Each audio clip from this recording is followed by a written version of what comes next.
Benin is a small West African country with a long and meaningful history that stretches far beyond its modern borders.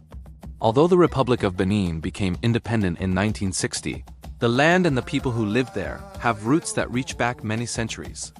The region saw early farming communities, powerful kingdoms such as the Kingdom of Dahomey, the terrible impact of the Atlantic slave trade, French colonial control, and finally the rise of a new democratic nation.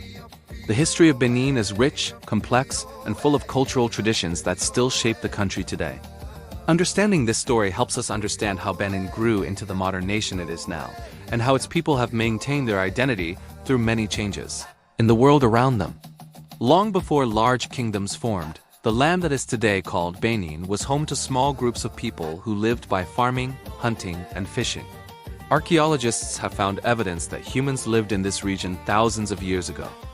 These early communities chose to live near reliable water sources such as rivers, lakes, and wetlands, which allowed them to grow crops and keep animals. They learned to use iron tools, which made farming easier and more productive. Over time, different groups settled in different areas. In the northern parts of Benin, the Bariba people built farming and trading communities. In the southern regions, groups closely related to the Yoruba settled, along with the Fon, Adja, and others. These groups each developed their own customs, languages, and beliefs. Even though they were different, they often interacted through trade and sometimes through conflict. Over time, some groups grew more powerful than others, and eventually, new political structures started to form. By the 1600s, one of the strongest and most famous kingdoms in the region began to rise, the Kingdom of Dahomey. The heart of this kingdom was the city of Abami. Traditional stories say that the early kings, beginning with Hagbadia, united several small chiefdoms into a central authority. After him came King Akaba, and later King Agaja, one of the most influential rulers in Dahomey's history. King Agaja expanded the kingdom through military conquest and political strategy. He took control of neighboring areas and tried to reduce the influence of coastal kingdoms that worked closely with European traders. Over time, Dahomey created a strong and organized state with a clear political structure. The king held great power, supported by noble families, military leaders, religious figures, and skilled officials who managed different parts of society. One of the most well-known features of the Kingdom of Dahomey was its powerful army, which included an elite group of women soldiers sometimes called the Dahomey Amazons. These women were highly trained, disciplined, and loyal to the king. They served as royal guards and also fought bravely in battles. Their presence made Dahomey famous across the region and beyond. The kingdom also developed a strong economy based partly on agriculture and partly on trade. But one of the most tragic aspects of Dahomey's history was its involvement in the Atlantic slave trade. When Europeans arrived on the West African coast in the 1500s, they were interested in buying goods such as cloth, ivory, and later palm oil. However, the demand for enslaved Africans grew quickly, and Dahomey, like many other African states, became involved. The kingdom captured people during wars or raids and sold them to European traders at ports such as Ouidah. In return, Dahomey received goods such as guns, alcohol, metal tools, and cloth. This trade enriched the kingdom for many years, but it also caused suffering and long-lasting effects on African societies. Despite its involvement in the slave trade, Dahomey also had a vibrant and complex culture. Religion played an important role in everyday life, and the traditional belief system known as Vodun was central to society. Vodun is based on respect for many spirits connected to nature, ancestors, and different aspects of life. Priests and priestesses performed ceremonies, offered advice, and helped communities maintain balance. The kingdom was also known for its art. The royal palaces of Abami were decorated with colorful bas-relief images that showed important events, symbols, and stories of the kingdom. Craftsmen created beautiful textiles, metal objects, and wooden carvings that told the story of the people and their rulers. Many traditions from Dahomey still exist today and remain important parts of Benin's identity. As time passed, the Atlantic slave trade began to decline in the early 1800s because many European and American governments made it illegal. This change weakened Dahomey's economy, which had depended heavily on the trade. The kingdom tried to shift toward palm oil production, but it struggled to maintain its former strength. Meanwhile, European interest in Africa was changing. European powers wanted to expand their control over African lands, a period known as the Scramble for Africa. France became particularly interested in Dahomey and the surrounding region. Tensions increased between the French and Dahomey, especially during the rule of King Bihanzin. He resisted French attempts to control the kingdom and fought in several wars to defend his people. The Dahomey warriors, including the women soldiers, fought bravely, but France had more advanced weapons and greater resources. After two major wars, France defeated Dahomey, captured King Bihanzin, and sent him into exile. In 1894, the kingdom fell under French colonial rule, marking the end of its independence. Under French control, the region was reorganized and renamed the colony of Dahomey. The French introduced new laws, taxes, and administrative systems designed to benefit the colonial government. Many Africans were forced to work on public projects such as roads, railways, and plantations. The French encouraged the growth of cash crops like cotton and palm oil, which were shipped to Europe for profit. Colonial rule also brought Western-style schools, Christianity, and new forms of trade. While some people adapted to the new system, many others resisted or felt the negative effects of losing their freedom, cultural traditions, and political power. Despite the difficulties, the people of Dahomey continued to preserve their languages, customs, and religious beliefs. Over time, a small group of educated Africans emerged, and they began to demand more rights, representation, and eventually independence. After World War II, independence movements grew stronger throughout Africa. In Dahomey, political parties formed and took part in elections allowed by the French government. Important political figures such as Hubert Maga, Sirumegan Apathy, and Justin Ahomaded Tomatin rose to national leadership. These leaders often represented different ethnic regions, which sometimes caused rivalry and tension. Still, the push for independence continued. On August 1, 1960, the colony of Dahomey officially became the independent Republic of Dahomey, with Hubert Maga as its first president.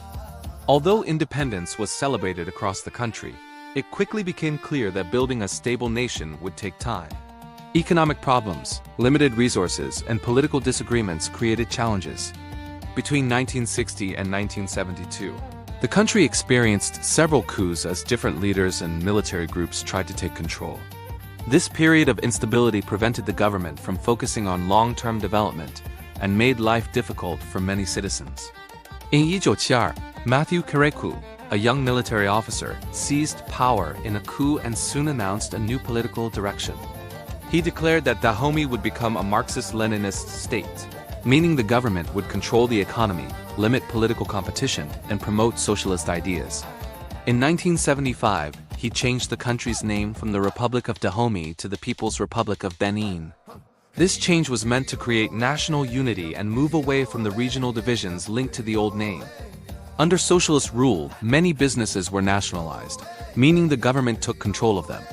Kerekou's government also tried to reduce the influence of traditional religions and to expand state control of education and the military. Some people supported these changes, believing they would bring fairness and development. Others felt restricted by government control and disagreed with the lack of political freedom. By the late 1980s, Benin was facing a severe economic crisis. Many state-run companies failed, workers went unpaid, and public services collapsed. Strikes and protests grew across the country, and it became clear that the government could no longer function effectively.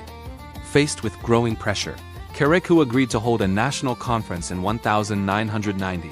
This meeting brought together representatives from many parts of society, including political leaders, religious groups, students, labor unions, and community organizations. The conference became a historic event, not only for Benin but for all of Africa, because it showed that peaceful political change was possible. The conference ended the one-party socialist system, restored basic freedoms, and created a new constitution. It also changed the country's name to the Republic of Benin, which is still used today. In the 1991 elections, Matthew Kerekou was defeated by Nicephore Soglo, marking the first peaceful transfer of power through elections in West Africa. This moment strengthened Benin's reputation as a stable and democratic country. During the 1990s and early 2000s, Benin continued to build its democratic institutions.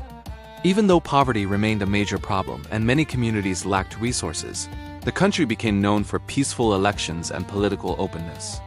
Interestingly, Matthew Kerekou returned to power in 1996 through democratic elections. showing the strength of the new political system. He ruled until 2006, focusing on national unity and development rather than socialist ideas.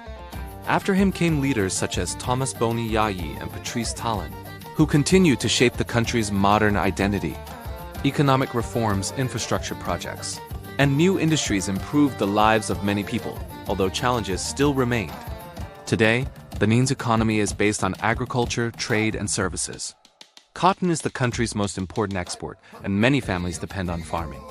The port of Katana plays a major role in trade, especially with neighboring Nigeria. Cities such as Katana, Porto Novo, and Parakou have grown quickly, becoming centers of business, education, and culture. At the same time, many rural areas still face difficulties such as limited access to healthcare, clean water, and good roads. Benin remains a diverse country with many ethnic groups, including the Fon, Yoruba, Bariba, Fulani, Aja, Dendi, and others. French is the official language, but local languages are widely spoken in homes and communities.